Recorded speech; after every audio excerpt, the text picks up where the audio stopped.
Okay, so we are going to continue with our April 2025 holiday lesson. So I'm going to proceed with more examples of Born Haber cycles.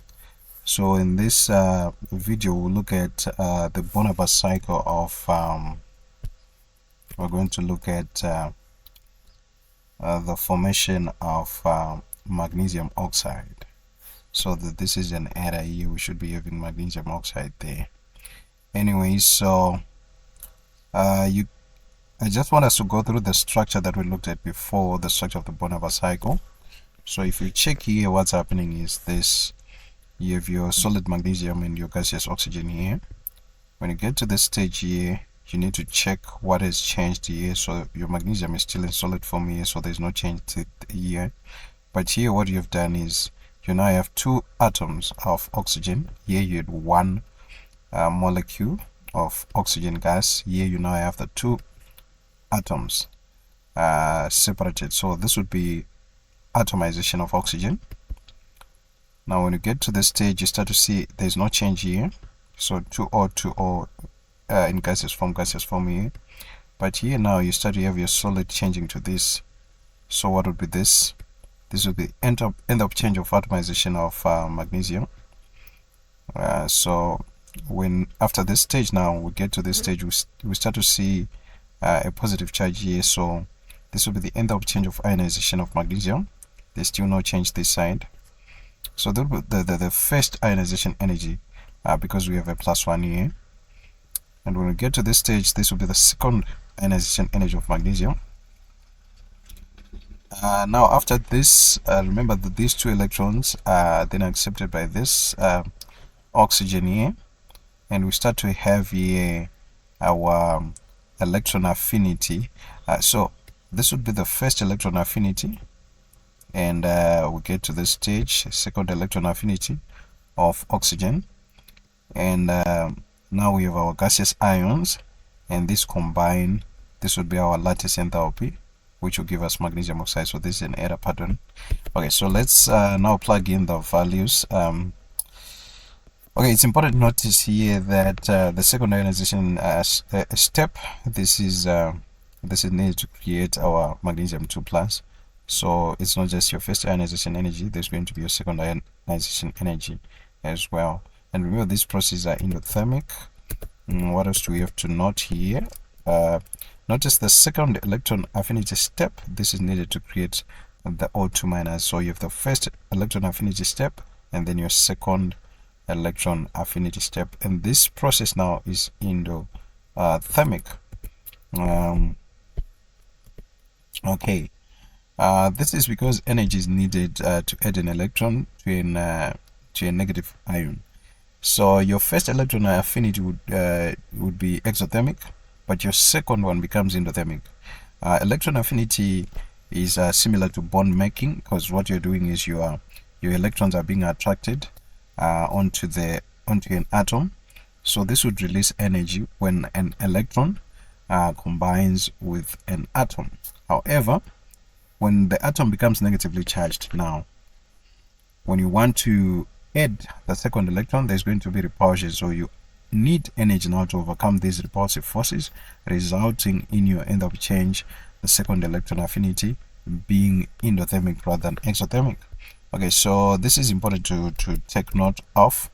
Okay, so this is the structure of the Born Haber cycle for magnesium oxide. So what you can do with this one, you can do the following exercise. You can look for the values of these enthalpy changes, enthalpy change of formation of magnesium oxide, and all these other enthalpy changes that we talked about here, and then calculate the lattice enthalpy. You can do this on your own to check whether you're following through with the discussions that we are having here.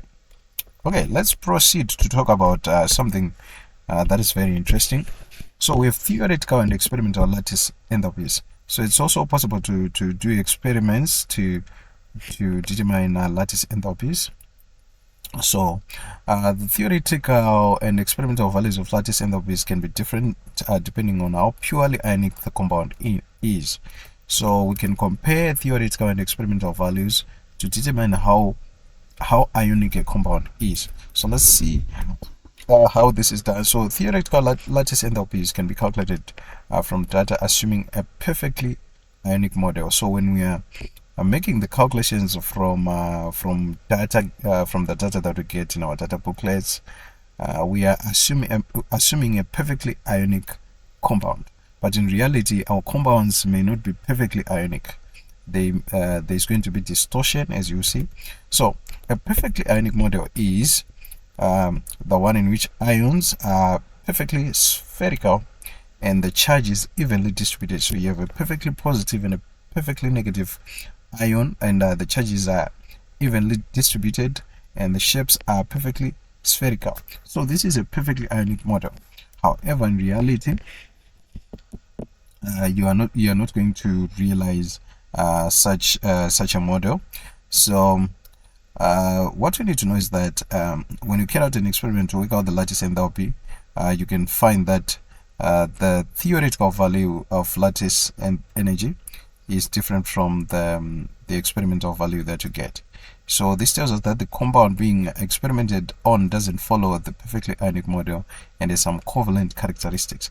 So most of the time, the positive ion distorts the charge distribution on the negative ion, and we say the positive ion polarizes the negative ion. So you can see, due to the attractive force here, there is going to be a distortion. The electron cloud is going to be attracted towards the positive ion, and that causes distortion. So you can see there's not even distribution of your electrons there, and this shape is no longer perfectly spherical.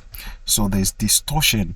That is for most compounds. So what we can do is we can compare the value for this perfectly ionic model and compare that with the experimental value that we get for this the real compound. So this is the theoretical compound, what it's supposed to look like, but this is what it's like in reality. So we can compare these values and see how much these values, the value that we get here experimentally, how does it deviate from this theoretical value, and that gives us a percentage of the polarization that's in the molecule. So the more polarization we get, the more covalent character there will be. So it's more like a deviation from the perfectly ionic model, and your compound shows now that it has some covalent character. So if there's this distortion, it starts to attain a covalent character. Okay, let's look at the table of values. So these are values for experimental lattice enthalpy versus theoretical lattice enthalpy. So you can tell here that for lithium chloride there's a 0.8% difference in the lattice enthalpy, and as we move down the table here, we can see the year for magnesium iodide there's a 19.7% difference. So this tells us the degree of polarization in these compounds. So here, this one is the closest to the perfectly ionic model that we were talking about. This one is furthest from this model. In other words, there is more polarization here, and there's the least polarization here. So this is how you can interpret these values. So in all experimental values, the experimental, in all these examples, the experimental value shows a higher lattice enthalpy than the purely ionic theoretical value, and this shows that we have some covalent current that is being displayed, and this is caused by the larger distortions in the negative ions. So in a different topic, we're going to look at how these distortions then affect the physical properties of compounds. We'll talk about what's called thermal stability as a function of these distortions. So we'll look at that in a different video. So I think this is all for this video. So I'll meet you in the next video, where we'll talk about more stuff to do with energetics and thermodynamics. So basically, in summary, there we said our lithium chloride is the most perfectly ionic, and the bigger the difference in lattice enthalpy, the more polarization you have, and the greater the covalent character. So see you in the next video. I hope you enjoy these lessons, and you are going to also like and subscribe to our YouTube channel.